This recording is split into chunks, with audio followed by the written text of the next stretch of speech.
Allez, on va y aller. Alors, on va peut-être demander au groupe sur les discriminations à l'embauche d'inaugurer notre série de lectures. Et puis, à la suite de la lecture, on vous invitera à réagir si vous avez envie d'ajouter quelque chose. Et puis ensuite, on enchaînera avec le deuxième groupe. Votre prénom? Emma. Voilà, je passe la parole à Emma. Merci. Bonsoir. C'est très dur de savoir quand il y a discrimination à l'embauche. Comment le prouver? S'interroge Sylvie, originaire de Montreuil. À ses côtés, son compagnon, Luc, raconte les remarques discriminantes liées à son âge dont il a été victime dans son entreprise IBM. À partir de 45 ans, on a commencé à me dire que j'étais un senior, s'étonne-t-il, presque blasé. On me dit aussi, tu as encore du boulot à ton âge? L'âge est parmi les critères de discrimination les plus cités. Autre exemple, la discrimination liée à l'apparence physique. C'est ce qu'explique Emma, psychologue de formation et travaillant au CFA du CNAM à la Plaine-Saint-Denis. L'une de mes étudiantes en licence pro comptabilité cherchait un contrat en alternance. Sur 4 entretiens qu'elle a passés, 3 des cabinets comptables lui ont dit qu'ils ne la prendraient seulement sans son voile. Luc rapporte que dans son entreprise, le type qui prime, c'est le type caucasien. Et si la solution était le CV anonyme? Personne n'a l'air d'y croire. Emma recommande qu'une photo accompagne le CV, et une photo prise par un professionnel, afin de mettre fin aux fantasmes liés au nom et au prénom du candidat. Tous s'accordent sur une chose: aujourd'hui, l'employeur ne recouvre plus à la compétence, mais à la personnalité du candidat. Pour régler les discriminations, il faudrait qu'il y ait plus d'emplois, conclut Luc. Emma ajoute qu'il est important de transmettre les codes aux jeunes pour accéder au marché de l'emploi.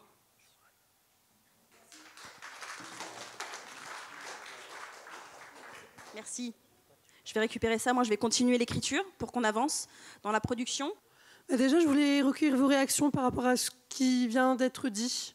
Cette idée de CV anonyme, est-ce que ça a été un plus, justement, ou au contraire, est-ce que ça a compliqué le problème des discriminations à l'embauche? Moi, je pense que c'est une complication, parce que quoi qu'il en soit, quand on veut un travail, à un moment, il y a un entretien physique, et on se retrouve face à face avec je sais pas, son entrepreneur, le patron, le chef, ou peu importe, et puis qu'on dévoile sa vraie personnalité. Et c'est encore plus troublant de, je sais pas, on peut s'appeler Jocelyn Dumont et puis être camerounais, et arriver devant l'entrepreneur qui ne vous connaissait pas, et puis tout à coup, tac, il voit, je l'ai déjà vécu pour avoir fait justement organiser des CV vidéo sur la place de la femme sur le marché du travail et les difficultés.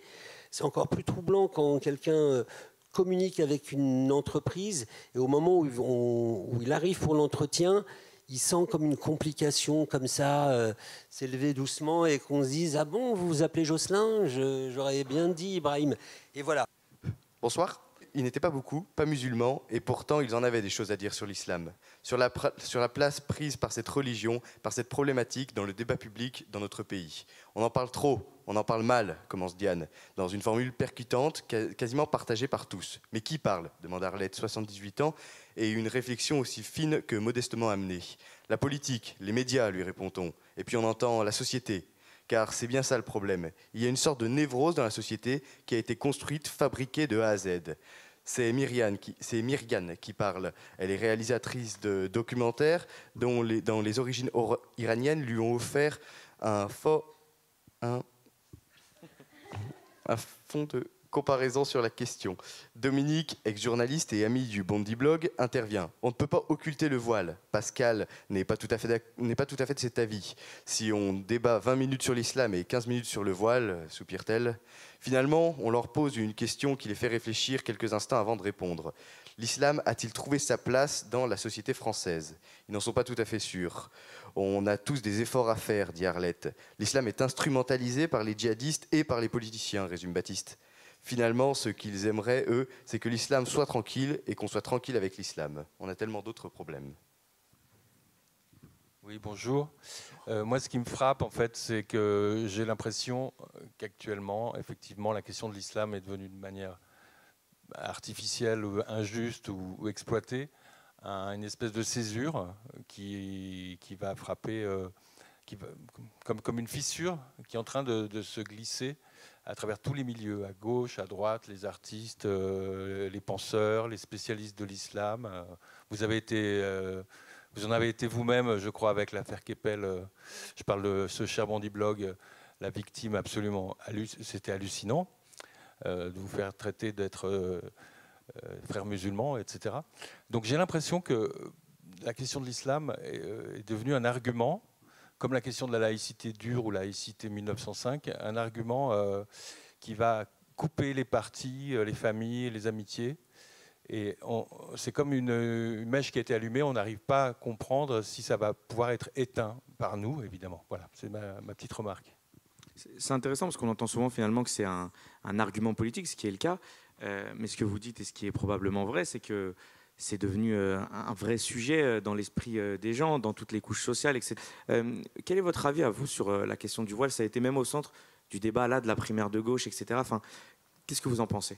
Ce que je trouve intéressant et compliqué avec cette question, c'est que moi je travaille avec des étudiants en licence pro et master pro au CFA du CNAM de la Plaine Saint-Denis. Ils sont que des jeunes du 93 et dont un certain nombre de jeunes femmes sont voilées. Et ce que je trouve intéressant, c'est l'histoire multiple et unique de chaque personne, et elles ont toutes des raisons très différentes de le porter. Et c'est ça que je trouve compliqué, c'est que quand on prend le temps, parce que c'est le cas dans mes ateliers, de poser la question de qu'est-ce que tu aimerais raconter de ta spiritualité, de ta religion, de ton islam, on se rend compte que les histoires sont multiples et c'est compliqué quand il y a de la même chose que dans la cause féministe. Maintenant, il y a des féministes professionnels où on n'entend que leur voix, mais pas les multiples voix de féministes. J'ai l'impression que dans l'islam, on se retrouve à avoir des gens dont c'est la profession de parler et on n'entend pas la multiplicité. Et en tout cas, pour le voile, moi, j'avais une position avant de faire mes ateliers. Et à force de demander, quand c'était opportun, parce que moi je pose la question de est-ce qu'on met une photo sur son CV, donc le voile arrive, la question du voile se pose, et de me rendre compte qu'il n'y a pas une jeune qui a raconté la même histoire que celle d'à côté.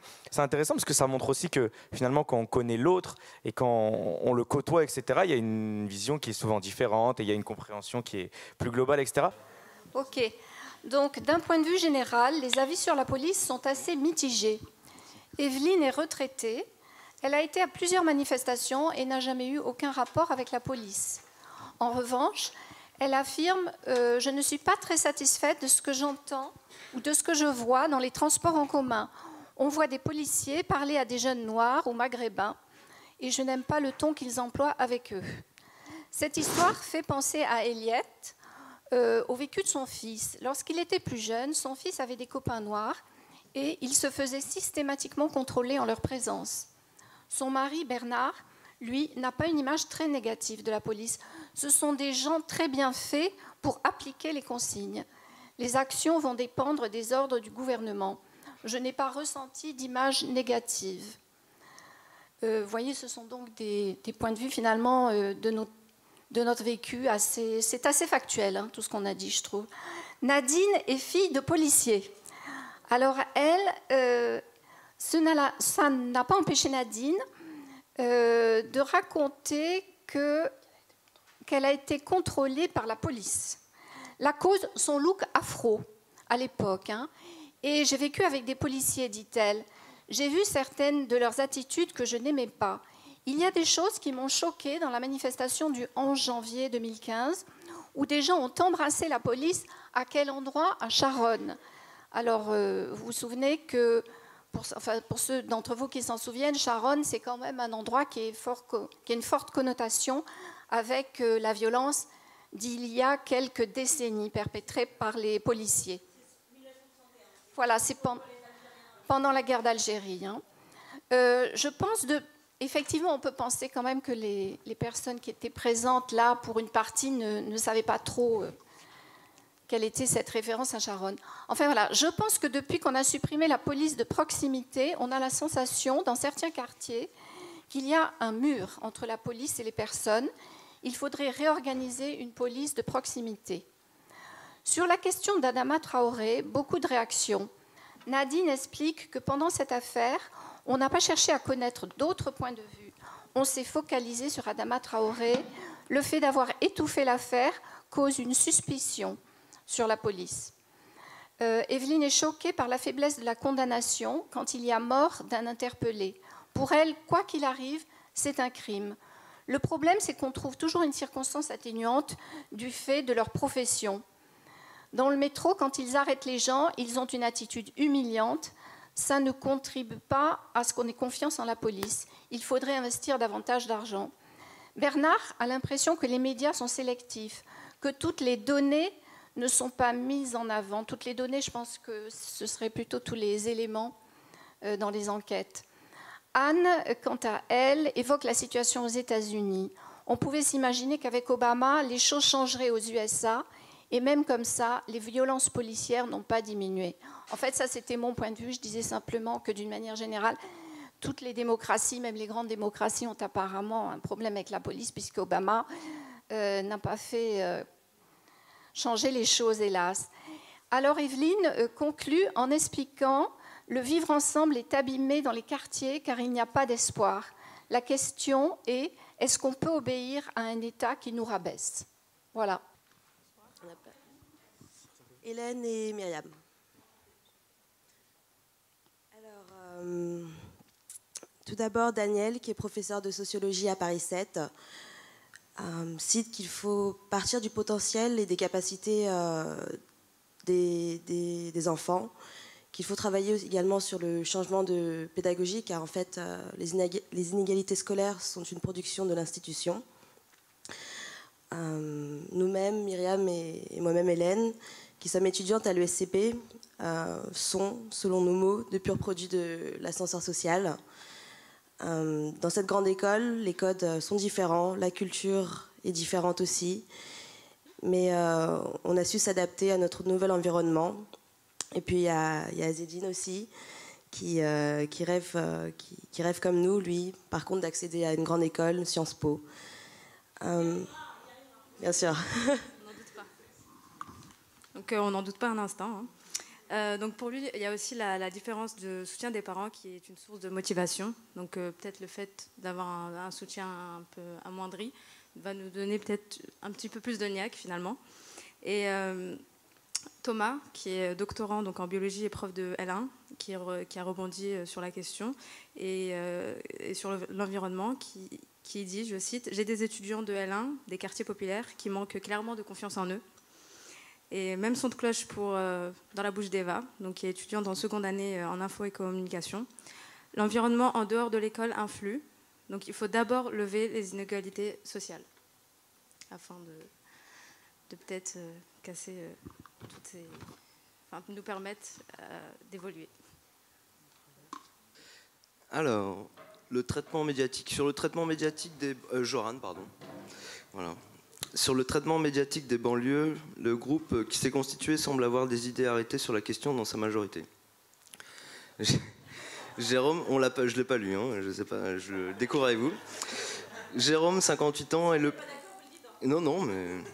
Jérôme, 58 ans, est le plus prolixe. On parle des banlieues, mais il faut définir ce qu'est une banlieue. Il parle aussi d'un mythe banlieue quand on le relance. Joran, 36 ans, habite dans le 15e, pense que le traitement médiatique des quartiers est succinct et qu'on cherche les punchlines, c'est tout noir ou tout blanc. Pour son pote Simon, un sujet comme le nombre de voitures brûlées, ça fait vendre. Delphine, du 16e, réplique que ça fédère la peur. La question de l'exposition de la réussite en banlieue pose problème pour Joran.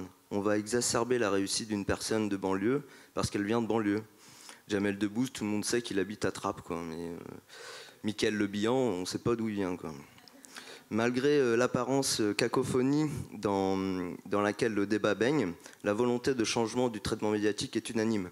Pour Delphine, le remède serait l'éducation aux médias, qui sera intéressante en première ou en terminale.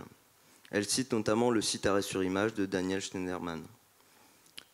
Voilà, je crois que c'est fini. Je ne veux pas parler en mon nom, mais je voudrais retransmettre les propos d'un chauffeur de taxi.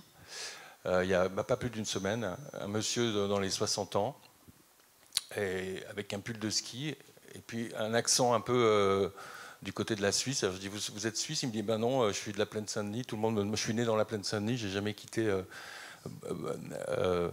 Saint-Denis, et tout le monde me demande si je suis suisse. Et puis il a commencé à me dire qu'il adorait sa banlieue, tous les matins, même s'il se couche à 4h du matin, il écoute Radio Bleu, parce qu'il est sûr qu'on va dire une saloperie sur la banlieue.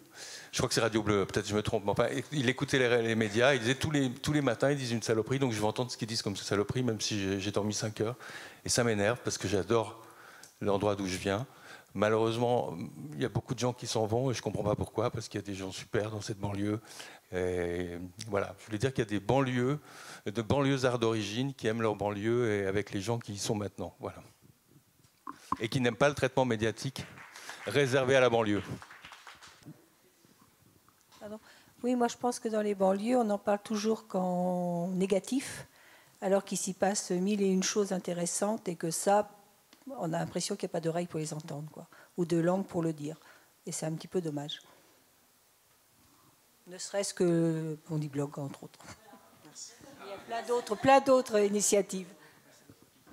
Je suis venu pour cette soirée parce que je pensais vous parler de la banlieue. Parce que moi, j'adore la banlieue. J'habite à Paris et je me promène une fois par semaine. J'ai traversé toute la banlieue. Il y a tellement de choses à voir, des maisons très différentes. À Paris, c'est tout plutôt uniforme. Donc moi, j'aime beaucoup et je suis content que ça existe.